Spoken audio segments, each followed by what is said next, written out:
তো বলো এবার বলো কি বলছিলে? দিয়েই তো দিলাম। তো বলো কি বলছিলে বলো। নতুন Hello vlog। guys, হ্যাঁ দেখো আমি এখন খিচুড়ি বানাচ্ছি। আচ্ছা। আমার ছেলে খিচুড়ি ভালোবাসে, আচ্ছা। তার জন্য খিচুড়ি বসিয়ে দিয়েছি। আচ্ছা। টমেটো দিয়ে দিয়েছি, এই যে মটরশুঁটি গাইস দিয়ে এখন দিয়েছি। এখন খিচুড়ি এর হচ্ছে, মধ্যে এখন খিচুড়িটা এতক্ষণ ধরে হচ্ছে। কাটাকাটি চললো। এবার আলু কাটবো, আলু ভাজা হবে, এর মধ্যে চললো। মশলা হবে।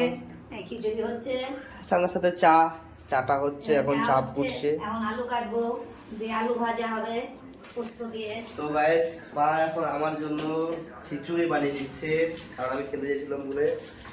আর একটা কথা গাইস, এটা আমার নতুন ফার্স্ট ব্লগ, তো তোমরা সবাই চ্যানেলকে সাবস্ক্রাইব করে দিও, পাশে দেখো বেল আইকনটা টিপে দিবা, কারণ তোমাকে ডেলি এরকম ব্লগ আমি দিতে থাকবো।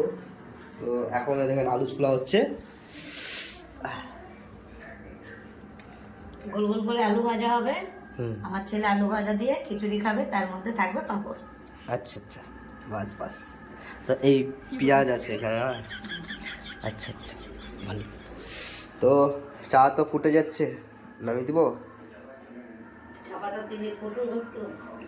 তো গাইস কেউ কি খাবে তো কমেন্টে জানিও যে কার কার খিচুড়ি কি ভালো লাগে কি না, কার কার ভালো লাগে কার কার ভালো লাগে না সেটা একটু জানাবা, তাহলে আমাদের ভালো হবে, জানতে পারবো।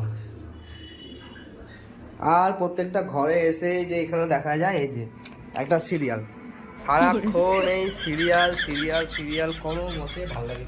কার ভালো লাগে বলো? সারাদিন ঘর থেকে কাজ থেকে এসে যদি সিরিয়াল দেখতে হয়, ভাবা যায়? এই যে সিরিয়াল দেখালো, কাজ করবে এখানে, সিরিয়াল দেখবে ওইখানে, চলবে ওইখানে, দেখবে কখন? আমি জানলা দিয়ে টিভি দেখছি। জানলা থেকে টিভি দেখছে মানুষ, তাহলে ভাবো গাইস, জানলা থেকে টিভি দেখবে, যে জানলা এটা নাকি জানালা, এখান থেকে এরকম করে ফাঁক দিয়ে টিভি দেখে, তাহলে ভাবো, একটু ভাবো কি অবস্থা দেশে। তো গাইস তো এখন আমরা একটু চাটা হয়ে গেছে, এই যে চা এখন ফুটা হয়ে গেছে, এই যে আমরা তাহলে একটু চাটা খেয়ে নিই। তো খেয়ে দেওয়ার পর আজকে মতন একটু রাখলাম, আবার কালকে আবার সেরকম বসবো। Bye bye.